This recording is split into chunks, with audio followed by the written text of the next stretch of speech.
sederhana membatasi usia, lalu kemudian bisa menekan angka perkawinan anak. Di situ Hori dan bukan misalnya gagasan-gagasan lokal, baik itu adat ataupun agama, itu sangat berpengaruh terhadap keputusan orang atau keluarga untuk melakukan perkawinan anak. Dan yang menarik lainnya adalah ketika kita bicara mengenai bagaimana peran aktor negara. Misalnya dalam tulisan Greens dan Hori di Jawa Barat, mereka menunjukkan gitu bahwa yang namanya aktor negara sebenarnya tidak selalu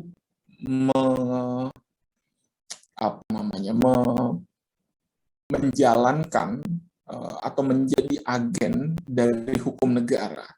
Sebaliknya, justru aktor-aktor negara sedang membuka peluang untuk berkolaborasi dengan aktor adat dan spiritual atau agama gitu untuk kemudian membentuk satu perkawinan anak sendiri. Gitu. Dan yang lain yang juga perlu menjadi catatan adalah dari dua artikel ini juga kita melihat bahwa ada benturan-benturan antara apa yang dipahami sebagai gagasan-gagasan progresif liberal gitu ya, dengan kemudian apa yang menjadi gagasan-gagasan yang disebut sebagai konservatif tradisional. Jadi ada benturan itu.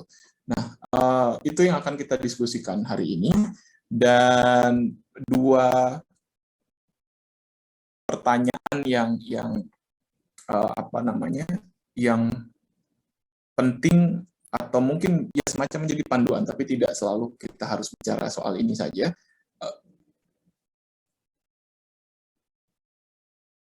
Jadi yang di sini kita bicara soal bagaimana apa yang luput dari pertimbangan Mahkamah Konstitusi ketika kita bicara soal perkawinan anak di tingkat lokal atau di tingkat lapangan, dan lalu kemudian mungkin nggak pembatasan usia perkawinan anak ini efektif?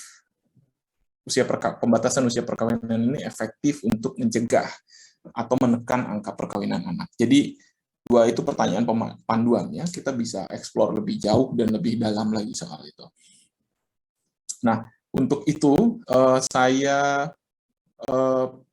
buka diskusinya bagi teman-teman untuk menyampaikan hasil bacaannya, sekaligus juga pandangannya, pendapatnya soal dua pertanyaan itu, dan juga hal-hal yang di luar itu juga kalau teman-teman ingin melihatnya dari perspektif yang berbeda.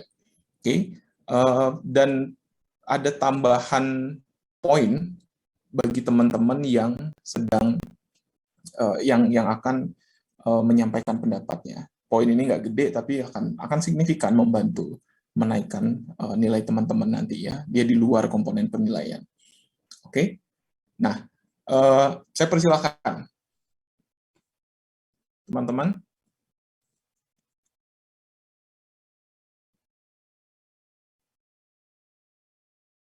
Siapa yang mau menyampaikan pendapatnya atau hasil bacaannya, atau kira-kira apa poinnya yang menarik dari bacaan itu yang teman-teman dapatkan?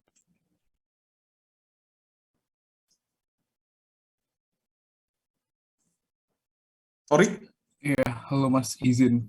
Saya ingin mungkin menyampaikan apa yang saya baca sekilas. Saya nggak baca keseluruhan putusan MK-nya, tapi saya langsung ke pokok-pokok pertimbangan hakimnya aja, Mas. Ada beberapa hal yang menarik. Pertama adalah MK menyatakan ini pertama adalah open legal policy, so dia bisa berubah sesuai dengan pembentuk undang-undang. Kemudian yang menarik dari jawaban DPR adalah mengatakan bahwasanya rumusan 16 tahun pada awal itu adalah sesuai dengan masa tersebut. Artinya pada saat undang-undang itu dibuat, masyarakat kita itu menentukan nilai seperti itu. Kemudian rasionya selanjutnya adalah ketika memang ditemukan sekarang ada perubahan, kemudian juga bisa dikatakan masyarakat kita kan berkembang ya Mas, sebagaimana hukum adat kan berkembang mengikuti masyarakatnya dan tidak stagnan. Nah, hal itulah yang menyebabkan perlu adanya perubahan dari open legal policy ini. Sebagaimana putusan MK terdahulu, sebetulnya open legal policy itu tidak bisa langsung dianulir oleh Mahkamah Konstitusi. Akan tetapi karena ini langsung bertentangan dengan HAM dan hak konstitusional warga negara, maka dia dapat dirubah oleh Mahkamah Konstitusi dalam beberapa hal, misalnya dalam pendidikan, kekerasan, dan sebagainya. Dan ada data BPS 90,1% kalau saya tidak salah, yang pada intinya adalah anak-anak yang sudah menikah di umur 16 tahun, itu tidak bisa melanjutkan pendidikan formal, dan lain sebagainya, misalnya kekerasan di dalam pernikahan. Tapi yang menurut saya untuk masuk ke dalam pertanyaan pertama tadi, apa yang luput di sana, Mahkamah Konstitusi tidak, menurut saya ya, tadi saya sudah mencari beberapa kali, itu dispensasi kawin, bagaimana apakah itu sudah dimaksudkan dalam hal tersebut. Dan memang betul, dispensasi kawin itu ada prasyaratnya, dan kemudian harus ada persetujuan dari walinya, dan lain sebagainya. Akan tapi dalam hal ini, pada praktiknya, itu banyak sekali, sepemahaman saya ikut webinar dispensasi kawin itu yang dari Pengadilan Agama, itu banyak dikabulkan dengan dalih bahwasanya itu untuk memberikan ruang dan melimitasi perzinahan. Hal tersebut kan adalah hal yang luput sebetulnya apa yang diinginkan dari perubahan judicial review kali ini adalah untuk melimitasi hal tersebut agar anak-anak yang di bawah umur tidak dinikahkan dari waktu muda. Tapi kemudian dengan mekanisme yang sama itu masih ada dikesampingkan dan bisa saja terbuka dalam hal ini adalah melalui dispensasi kawin. Mungkin kalau kedepannya bisa saja ada mekanisme lanjutan yang itu dispensasi kawin itu prasyarat harus dirigidkan dan tidak hanya mendalilkan bahwasanya memang betul karena ini ada urgensinya dan lain sebagainya. Dan kalau Hokohori itu juga mengatakan kalau itu adalah asas kekeluargaan dan sebagainya yang tadi Mas juga udah singgung. Menariknya adalah bagaimana keluarga itu jadi agen utama yang pada akhirnya itu menghantarkan anak-anaknya kepada kesulitan tersebut, dan itu pada akhirnya bertentangan dengan klausul awal dari tujuan pernikahan yang memang diinginkan oleh Undang-Undang Nomor 1 Tahun 97 itu dengan hasil yang akhirnya didapatkan. Itu Mas, terima kasih. Maksudnya.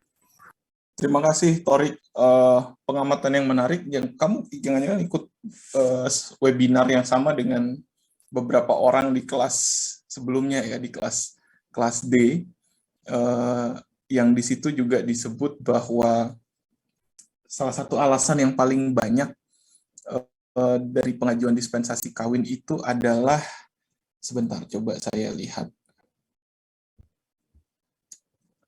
mana dia ya, hubungan yang sudah sangat dekat katanya, yang mana itu sangat terbuka untuk interpretasi ya, sedekat apa dan hubungan apa gitu, dan itu menariknya tadi juga ada yang menyebutkan bahwa ketika kita bicara dispensasi kawin, ini data dari direktorat, ya salah satu direktorat di Kementerian Agama itu 97% dikabulkan. Jadi ini ibarat satu pintu ditutup lewat usia minimal, tetapi pintu yang lain dibuka dengan bukaannya juga sama besar dengan pintu yang ditutup ini. Jadi ya cuman numpang lewat akhirnya kan.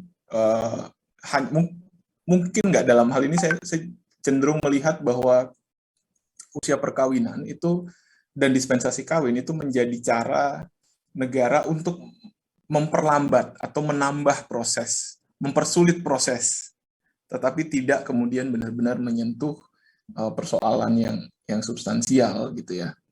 Oke, thank you Torik. Kita lanjut, ada Jonathan di sini. Jo, bisa on cam? Oke. Silakan. Iya Mas, menurut aku yang tadi Tori sampaikan tuh udah dari sisi legalnya ya, cuman tadi aku baca sedikit skimming si Hori punya. I think iya sih, bener sih Mas, kayak sebenarnya prosedural negara untuk menambah proses dispensasi kawin itu cuman sebagai penghambat formil menurut saya, tapi sebenarnya nggak menyentuh masalah substance-nya. Kembali lagi menurut saya kayak problem yang kemarin kita diskusikan juga sama Mas Todi, tadi adalah soal perkawinan itu sebagai suatu suatu acara publik gitu. Jadi si Hokohori, di Hori itu, si Green sama Hori itu bilang kan kayak sebenarnya tuh yang terjadi di masyarakat adalah sometimes kalau misalnya gosip tentang zina itu udah ada, the instant solution is Jadi kayak sebenarnya insentif utamanya karena perkawinan itu dilihat sebagai urusan publik dan bukan urusan privat di mana willen daripada si atau apa namanya individual will dari si personalnya itu matters gitu. Jadi ya menurut saya kayak apa ya, makanya di sini juga dibilang kan there are do it yourself solutions kayak nikah siri atau ya udah nggak usah, atau bahkan to the point sampai dokumentasi anaknya itu di forge gitu sampai dibilang oh enggak ini udah umur 18 ini udah umur 19 gitu, padahal ya sebenarnya enggak gitu. Jadi Ya. kayak menurut saya kembali lagi kalau misalnya urusan formil seperti ini ya nggak bakal nyelesain masalah the child marriage itself gitu ya, which is sebenarnya adalah pandangan adat yang mengatakan bahwa pernikahan itu sebagai publik gitu. Harusnya ya kembali ke KUH Perdata yang mengatakan bahwa pernikahan itu ya sebenarnya unsurnya personal gitu loh. So sebenarnya bikin UU perkawinan sendiri menurut saya is the problem kalau kita mau ngalangin adanya child marriage. Nah, pertanyaan yang menurut saya adalah bagaimana Indonesia melihat perkawinan nih.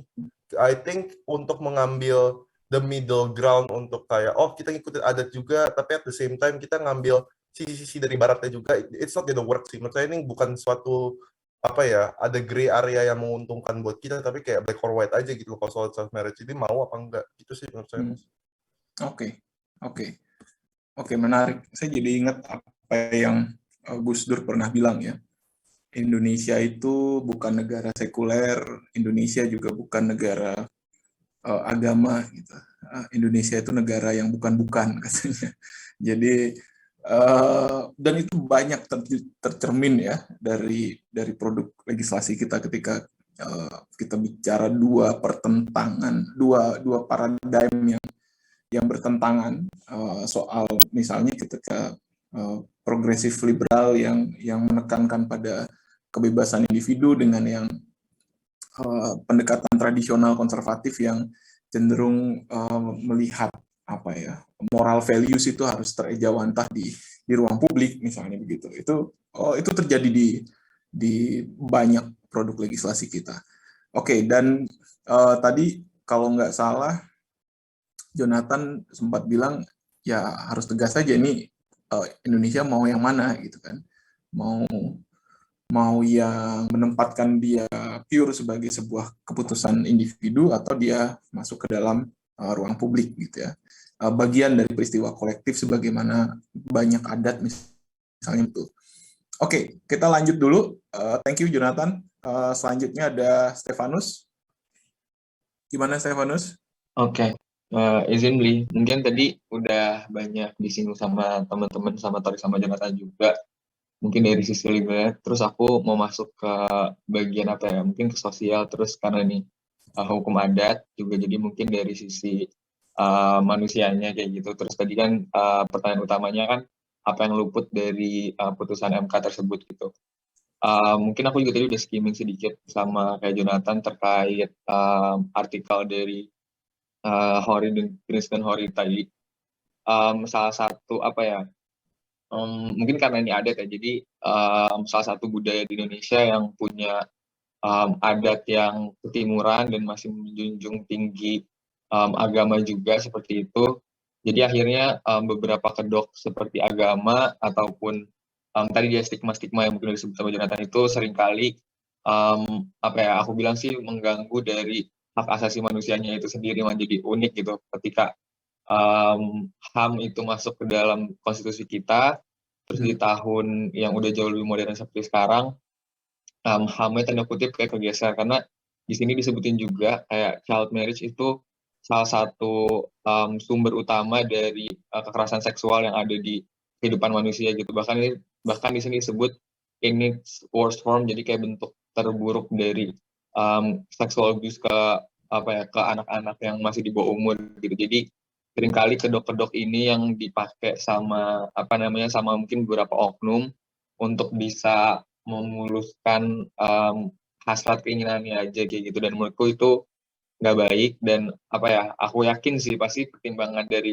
MK pun cukup panjang dan segala macam, mengingat ya orang-orang di sana juga pasti orang-orang yang sangat cerdas seperti itu. Tapi dari satu sudut pandang yang mungkin ini juga lebih independen, mungkin ditambah dia juga bukan orang Indonesia yang datang secara langsung. Jadi menurutku dia bisa lebih objektif gitu melihatnya lewat data. Dan akhirnya salah satu keputusan yang tadi mungkin udah Blito dibilang juga, di mana itu bukan menutup tapi cuma kayak tanda kutip mempersulit aja. Kalau kamu benar mau tetap kamu akan bisa. Akhirnya jadi sering berujung ke anak-anak yang di bawah umur yang jadi korban. Mungkin kayak gitu sih. Oke. Thank you, Stefanus. Ya, ini jadi apa ya? Betul dari apa yang Stefanus bilang tadi, misalnya child marriage itu membuka peluang abuses yang lain. Dia berujung pada banyak hal yang kemudian kontraproduktif dengan apa yang kita bayangkan sebagai sebuah masyarakat ideal hari ini ya. Yang hari ini, dan ada banyak power relation yang bekerja ketika kita bicara child marriage, sebagaimana yang pernah juga saya jelaskan, bukan hanya soal child marriage sebetulnya dalam konteks adat, power relation ini bekerja terus-menerus, even di perkawinan yang biasa gitu ya, bukan perkawinan anak gitu. Dan ya ini menjadi satu catatan yang pertanyaannya kemudian tadi sebenarnya juga Stefanus sudah sempat jawab ya, apakah kemudian menaikkan batas umur perkawinan menjadi solusi, atau dia sebenarnya ada hal lain yang perlu diadres ketika kita bicara child marriage. Yang lain ada yang mau berpendapat? Suara perempuan belum terdengar kayaknya dari tadi nih. Oscar Mukti, silakan.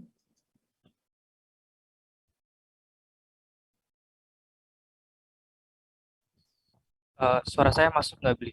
Masuk, cuman agak kecil, boleh dikencengin dikit. Oke, gimana? Udah? Sip. Oke.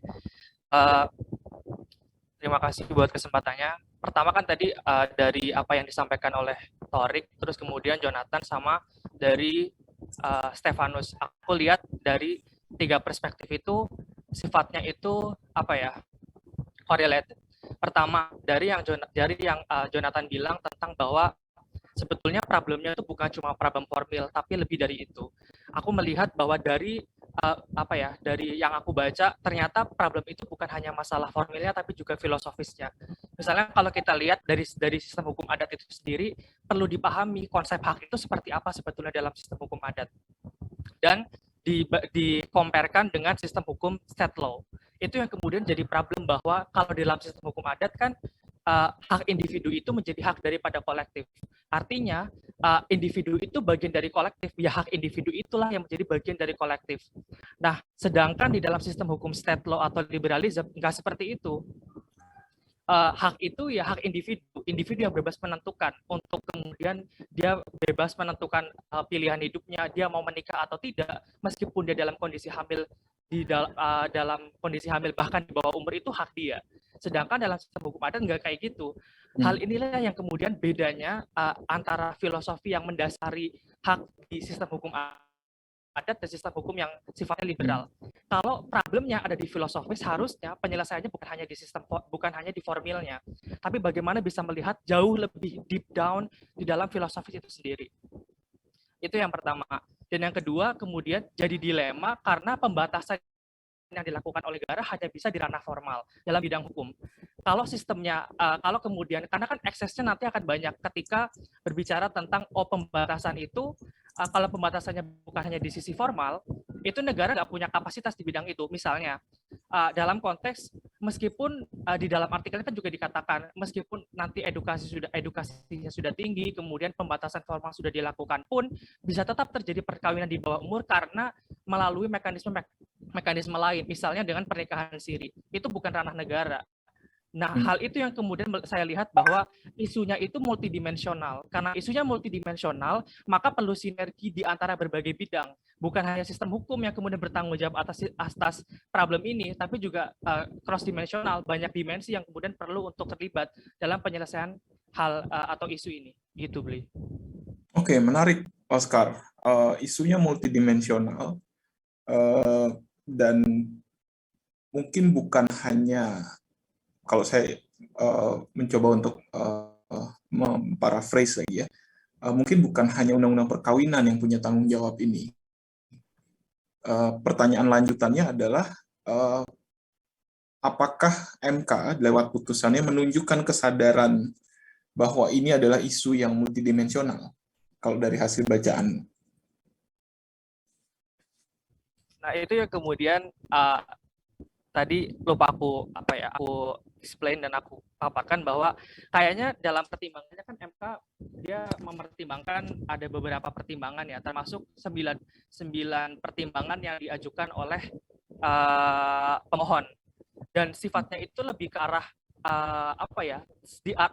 di ranah formalnya ada, misalnya dengan tadi ada open legal policy itu dipertimbangkan jadi salah satu pertimbangan, tapi juga melihat isu-isu lain, misalnya kesehatan biologis dan kemudian psikologis, itu kan juga isu yang sebetulnya bukan menjadi inti dari bidang hukumnya, tapi juga supporting isu yang kemudian menjadi pembenar nantinya bagi pemohon untuk itu jadi salah satu bagian juga. Oke. Sementara pertimbangan MK sendiri mengindikasikan bahwa perlu ada perhatian beyond undang-undang perkawinan nggak?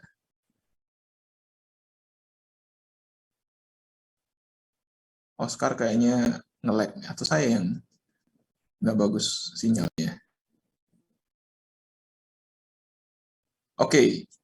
Saya ingin menanyakan hal yang sama ke teman-teman yang lain.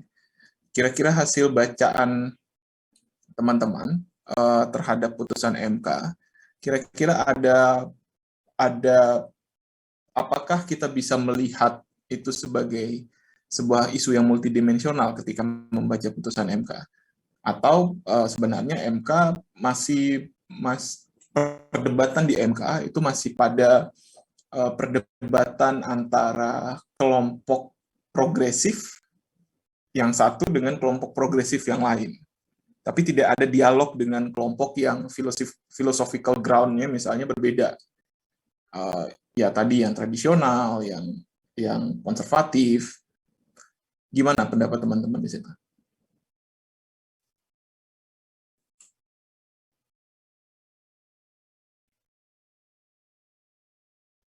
Ada yang mau berpendapat? Yang cewek dong. Ini perempuan menjadi salah satu yang paling dirugikan dengan perkawinan anak ini kan.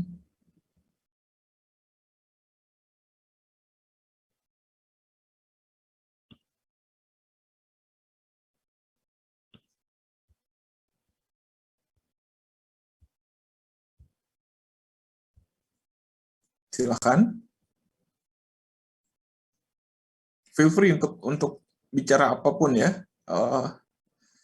Kita tidak sedang mencari kebenaran tunggal, jadi kebenaran itu bisa datang dari mana aja deh.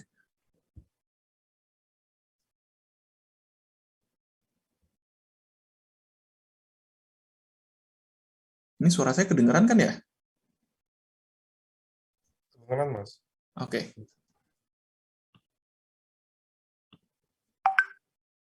Ada yang mau sharing pendapatnya?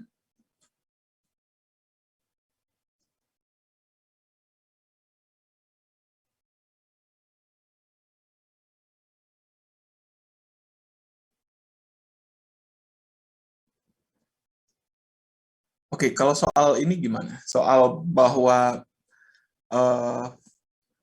instead of melihat undang-undang perkawinan sebagai satu produk yang punya philosophical ground yang tunggal, misalnya dia cenderung untuk progresif liberal dengan menempatkan posisi perempuan dan laki-laki yang baru nih ya sebagai sebuah dengan umur minimal yang sama misalnya, lalu cenderung menempatkan perkawinan sebagai sebuah peristiwa individual dibandingkan sebuah peristiwa kolektif. kita mungkin juga bisa melihatnya dari sisi apakah undang-undang perkawinan ini, melihatnya dari sisi bahwa undang-undang perkawinan ini adalah melting pot. Jadi wadah yang akhirnya karena memang banyak benturan-benturan paradigmatik di situ menampung semuanya. Ya mau yang liberal ada, itu diwakilkan dengan kemudian menempatkan usia minimal perkawinan. Mau yang konservatif religius misalnya dengan adanya dispensasi kawin, itu menunjukkan bahwa undang-undang perkawinan mencoba mengadres fenomena bahwa di lapangan dispensasi kawin itu masih dibutuhkan, dan karena itu dia dibuka, sehingga dia akhirnya menjadi kehilangan identitasnya, atau mungkin ini ya dari sisi yang lain bisa dilihat sebagai satu bentuk kompromi. Gimana teman-teman lihat itu?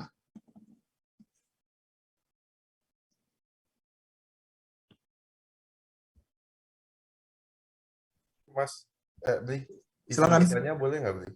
Boleh.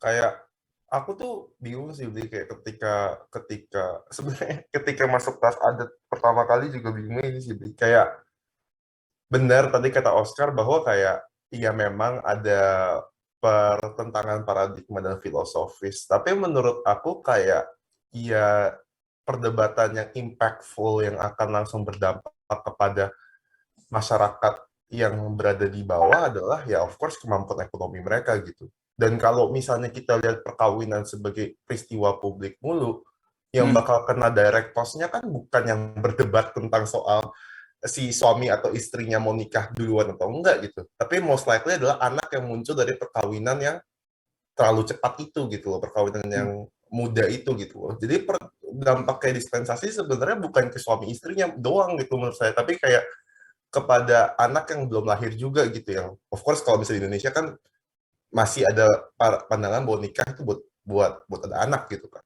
Yes. So menurut aku kayak iya kenapa ya seperti tadi yang di putusan MK itu menurut aku kayak clean plan gitu loh. At some point ngaku nih bahwa kayak nikah muda itu something yang bisa ngepengaruhin development ekonominya suatu negara. Tapi another point kita nggak berani karena kayak ini nanti akan menghalangi pembuat undang-undang untuk bisa menentukan umur yang lebih baik. Nah, tapi kan permasalahannya bukan itu. Permasalahannya kan empiris gitu. Umur berapa yang quote-unquote udah kuat gawe gitu. Cowoknya, ceweknya untuk bisa mengkapasitaskan suatu anak gitu. Nah, kayak kenapa debatnya nggak di situ aja gitu loh, kayak perdebatan empiris. Kapan sih cowok sama cewek itu bisa dibilang bisa punya anak atau bisa nikah dan punya kapasitas ekonomi buat nikah, dan terus ya udah gitu kalau udah punya ya silahkan Anda mau nikah nggak apa-apa gitu loh, karena kan back again kalau misalnya dibuat perdebatan filosofis kadang kita lupa gitu loh ranah empirisnya, kayak bisa nggak sih orang ini ngurus anak dan segala macam. Saya sih aku bingung. Oke. Ya, ada yang mau menanggapi?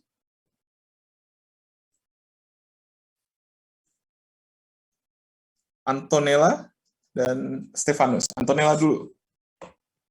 Makasih Bli. Sebelumnya sebenarnya aku di sini nggak berniat untuk menambahkan yang terlalu banyak ya. Tadi juga teman-teman udah menyampaikan. Nah, mungkin aku nanggepin sedikit tadi pertanyaan Bli soal kira-kira apa yang kurang gitu dari putusan MK. Kalau aku sendiri sih ngerasanya, aku melihatnya ya, putusan MK itu memang dia mengakui bahwa masalah ini multidimensional ketika kita bicara tentang masalah perkawinan, terutama batas minimal usia perkawinan itu kan menyangkut banyak hal, banyak sekali hal, mulai dari pendidikan, lalu nanti ekonomi, masalah kesehatan dan lain-lain. Tapi yang menurut aku itu kurang tersentuh sama MK. Maksudnya untuk hal-hal seperti itu mereka address-nya itu dengan cara yang sangat singkat gitu. Jadi cuman kayak misal oke, ini berpengaruh terhadap kesehatan kayak gitu, tapi tidak yang secara mendalam. Yang mendalam itu malah ya faktor, maksudnya kayak pembahasan dari segi hukum gitu loh, kayak misalnya dari asas dan lain-lain, yang mana di satu sisi aku ngerasa juga itu wajar gitu, karena kan melihat ya itu memang tugas mereka kan menguji terhadap Undang-Undang Dasar dan juga menyesuaikan dengan apa yang diajukan oleh pemohon kayak gitu. Jadi menurut aku kayak ya udah itu satu hal yang nggak bisa diapa-apain juga, karena toh pada ketika kita ingin membahas bagaimana sih seharusnya suatu peraturan perundang-undangan itu dibahas dari segala aspek yang mempengaruhi maupun dipengaruhi oleh undang-undang itu, sebenarnya apa yang memegang peranan penting di situ adalah pembentuk undang-undangnya, bukan MK sebagai penguji sih menurutku gitu. Terus aku juga pengen nanggepin apa yang Jo bilang tadi, karena Jo bilang ketika kita bicara di tataran filosofis dan lain-lain, tapi tidak melihat empirisnya seperti apa. Nah, menurutku kalau aku pribadi ini no offense ya Jo, no offense.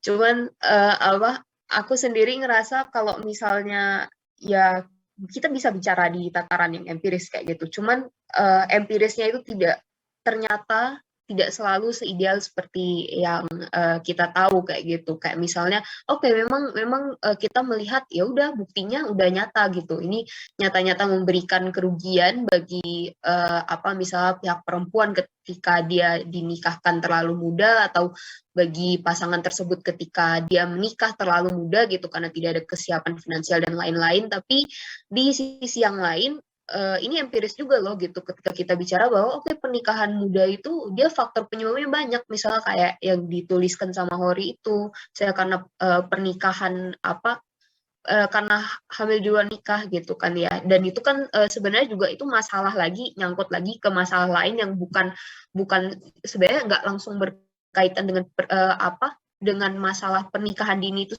sendiri, tapi bisa bagaimana sex education di Indonesia yang mempengaruhi ya orang generasi muda, lalu jadinya kayak ya nggak paham mereka, sehingga banyak kejadian seperti itu, hamil di luar nikah, yang memaksa mereka lagi-lagi. Kemudian sosial, nah kalau sosial ini kan juga empiris juga kan, maksudnya orang-orang di masyarakat kita masih menganggap bahwa ya kamu kalau hamil di luar nikah itu suatu aib yang sangat itu kalau ibarat kalau kata orang tua saya dulu tuh, kalau kamu nanti kuliah ngapa-ngapain di sana, kalau kenapa-napa pokoknya kamu jangan pulang ke rumah lagi ya, kamu udah nggak dianggap anak kayak gitu. Nah itu sampai seburuk itu kan gitu, dan itu juga empiris loh, lagi-lagi kalau kita mau ngomongin masalah, kita harus lihat di tataran empirisnya. Terus habis itu apalagi ya, misalnya masalah alasan lain kenapa orang melakukan pernikahan dini, kayak yang ajarkan pas kelas, kita bicarakan pas kelas sebelumnya dengan Blitodi juga,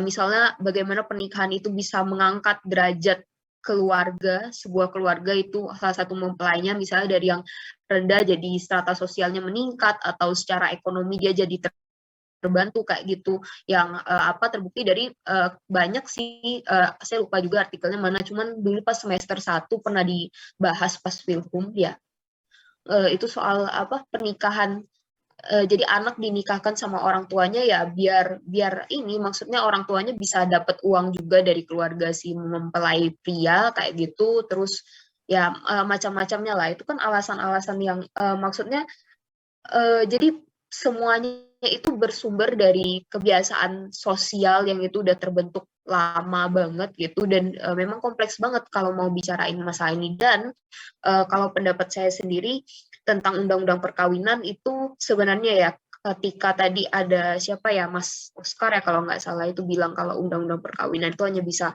membatasi secara formal, dia memang membatasi secara formal, tapi di sisi lain dia juga memberikan banyak sekali semacam kelonggaran begitulah untuk mengatasi faktor-faktor X ini yang emang udah ada di ranah sosial kita, yang diusahakan sama undang-undang perkawinan itu. Undang-undang ini kalau saya melihatnya tuh ingin menjadi suatu alat untuk mengubah ya, alat untuk mengatur masyarakat gitu, untuk menciptakan suatu masyarakat yang ideal. Tapi di sisi lain dia juga masih memikirkan nih, kalau masyarakat yang udah berjalan dengan cara seperti ini, gimana caranya supaya mereka enggak terlalu semacam terpaksa, tiba-tiba dipaksa untuk berubah oleh undang-undang ini, seperti itu. Oke, terima kasih Antonella. Ada beberapa poin menarik yang tadi Antonella sampaikan ya, tapi yang satu hal yang perlu di-highlight tadi adalah ketika kita bicara eh, gagasan empiris. Gagasan empiris itu sendiri, kalau menurut Antonella, itu nggak tunggal gitu ya. Dia juga punya lapisan dan punya spektrum yang sangat sangat luas gitu, sehingga pertanyaannya kemudian kan keberpihakan baik itu undang-undang perkawinan ataupun putusan MK ini pada gagasan empiris yang mana. Dan sebenarnya itu juga yang menjadi satu poin saya, kenapa kemudian di slide awal tadi misalnya saya menyebut di PowerPoint saya abaikan perdebatan mengenai open legal policy misalnya begitu. Bukan karena itu nggak penting, tetapi karena kemudian ya kita bicara dalam konteks apa yang terjadi di masyarakat gitu ya, yang open legal policy menjadi perdebatan eksklusif bagi lawyers, tetapi bukan bagi masyarakat gitu. Nah, oke, tadi kayaknya Jo mau menambahkan sesuatu. Iya, gitu. Sebenarnya singkat aja sih kalau dari aku. Sebenarnya I do agree dengan Antonella ngomong bahwa kayak ya of course gagasan empiris itu ada banyak spektrum gitu. Tapi if you look closely ke argumennya Antonella, ketika kita memulai tapak kita dari gagasan empiris, kita melihat problem realnya gitu, Todi. Mungkin aku orangnya positivis banget ya, cuma kayak apa ya, kayak tadi, kalau misalnya kita lihat gagasan empiris bahwa efeknya terhadap livelihood anak yang muncul dari perkawinan itu bagaimana, livelihood perkawinan itu gimana, kita tahu insentifnya mungkin dari anak di luar nikah gitu. Dan pertanyaannya sebenarnya harusnya apakah pernikahan itu sebenarnya solusi yang pas untuk anak di luar nikah gitu. Nah, menurut saya tuh perdebatan seperti itu baru bisa mulai ketika gagasannya empiris dari awal gitu. Kayak kita memfokuskan kepada impact, kita memfokuskan kepada cost-nya itu di siapa, ya kayak economic analysis of law lah. Maksudnya kayak kita benar-benar memfokuskan kepada impact dari si undang-undang ini apa gitu loh, bukan kayak pembahasan filosofisnya dari jiwa masyarakatnya. No, kita kayak ngebahas kayak ini cost-nya ke siapa dan apakah cost itu worth it apa enggak nih buat buat benar-benar mempertahankan sistem yang kita udah punya sekarang. Menurut aku gitu sih. Oke. Menarik karena ternyata kan Jonathan tidak positivistik banget ketika memilih untuk menggunakan approach misalnya cost and benefit analysis ya. Impact-nya apa, yaitu bagian dari narasi positivistik, tetapi ya sangat bergantung juga pada temuan-temuan empiris kan. Dia bukan berangkat dari sesuatu yang benar-benar diawang-awang gitu ya, soal hakikat manusia, martabat manusia dan segala macam yang tidak tersentuh di level lapangan, tetapi dari persoalan real. Oke. Ada Stefanus angkat tangan kembali, tapi kalau nggak salah tadi Theo mau menyampaikan sesuatu.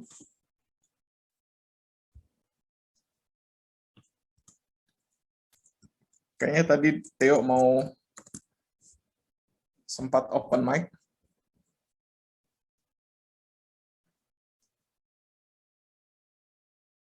Nggak jadi. Oke. Stefanus? Oke, izin Bli. Mungkin aku tadi juga agak sedikit mundur lagi, cuman pas aja ketika tadi Jonathan memperkuat argumennya, cuman kalau dari sudut pandangku ya lagi-lagi kayak no offense lah ya untuk teman-teman semua, cuman kalau dari sudut pandangku apa yang tadi disampaikan sama Jonathan itu kayak istilah yang sering kita dengar kayak membangun Papua dari sudut pandang Jakarta kayak gitu. Jadi pendekatan apalagi ini mungkin kelas hukum adat ya, bukan kelas hukum perdata atau kayak HK-HK gitu ya, teman kita belajar. Jadi apa ya, Indonesia yang sekarang itu dibangun dari Indonesia yang zaman dulu yang masih punya masih punya kekentalan adat, dan juga ya itulah keberagaman keunikan Indonesia yang harus kita embrace seperti itu. Itu mungkin poin pertama yang aku bisa sampaikan gitu. Jadi aku yakin sih, mungkin aku juga nggak bisa sepenuhnya ngomong apa aja itu value dari sebuah pernikahan kayak gitu. Mungkin tadi bisa jelasin lebih dalam, cuman kayak misalnya kita tahu di beberapa daerah tuh masih ada suku-suku yang masih punya raja-raja. Jadi itu jelas pasti pernikahan bukan cuma soal usia bagi mereka. Terus juga tadi Antonella ngomong kayak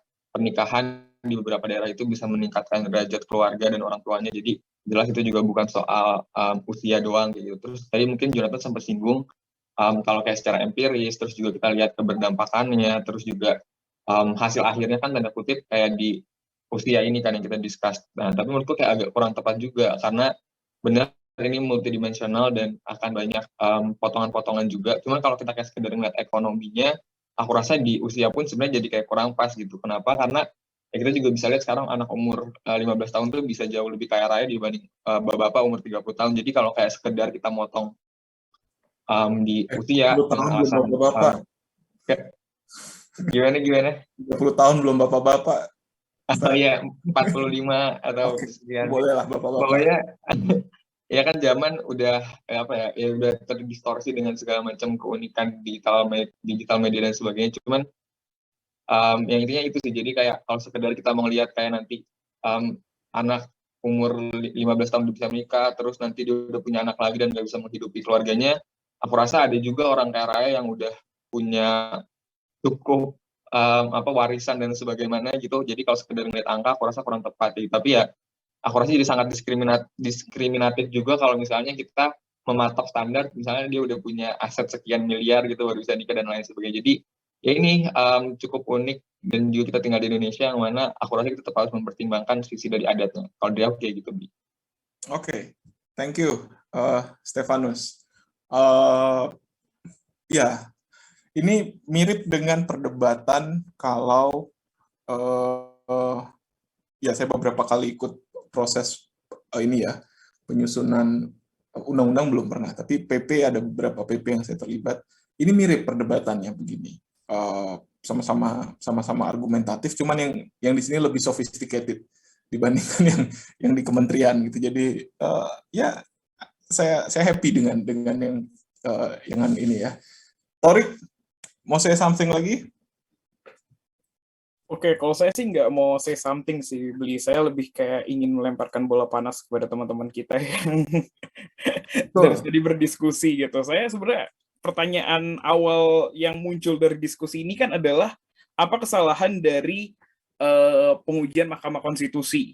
Kalau kita balik lagi ke bentuk awalnya Mahkamah Konstitusi, tadi kan teman-teman berargumentasi ya, seharusnya itu kita nggak cuma ngomongin soal rasionalisnya kah dari segi logika atau dari pengalaman berdasarkan empirisme, tapi kan balik lagi bagaimana cara MK memutuskan itu kan dia adalah negatif legislator gitu kan, dia memutuskan suatu norma dan tidak bisa menambahkan norma yang baru gitu. Jadi kalau perdebatannya tadi adalah bagaimana impact-nya dan sebagainya, saya rasa itu nggak masuk ke sana, dan itu kan juga lumayan abstrak banget ya, Bli. Karena kalau kita ngelihat pandangannya Eugen Ehrlich atau siapalah itu, dia kan bilang hukum positif hanya akan efektif apabila selaras dengan hukum yang hidup di masyarakat gitu kan.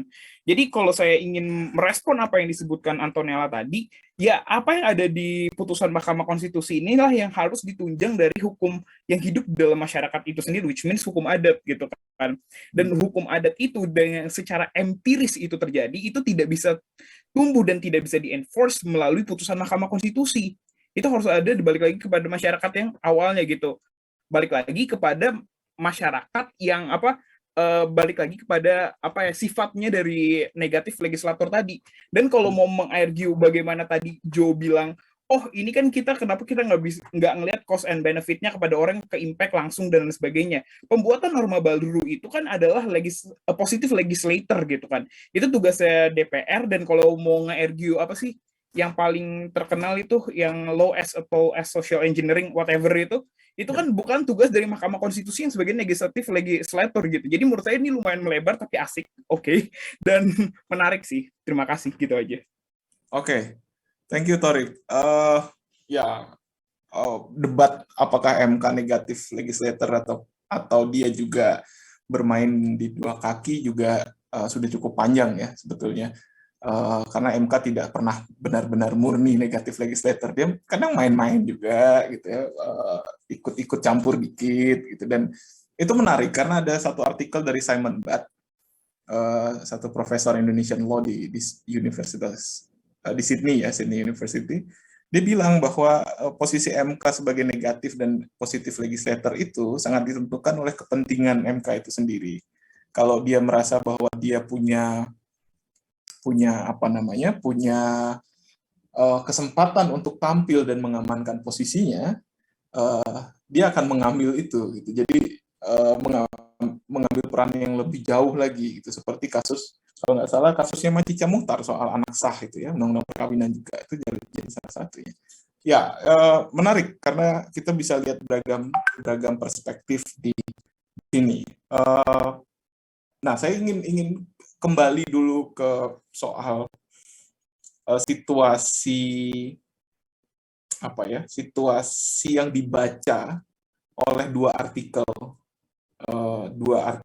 yang teman-teman sudah baca, itu artikel dari Hoko Hori di Bali dan Miss Greens dan Hoko Hori di Jawa Barat gitu.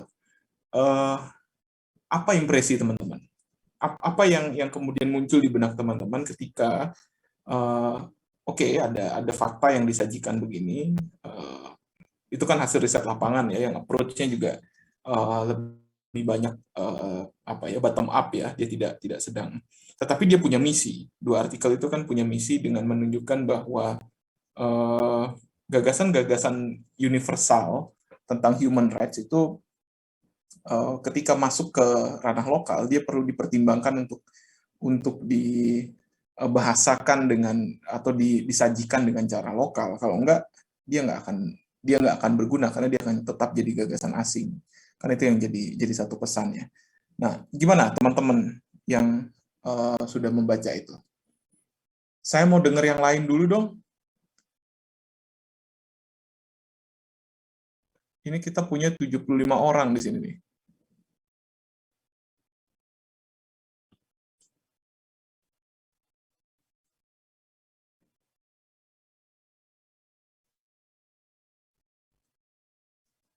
Siapa? Bisa ditunjuk.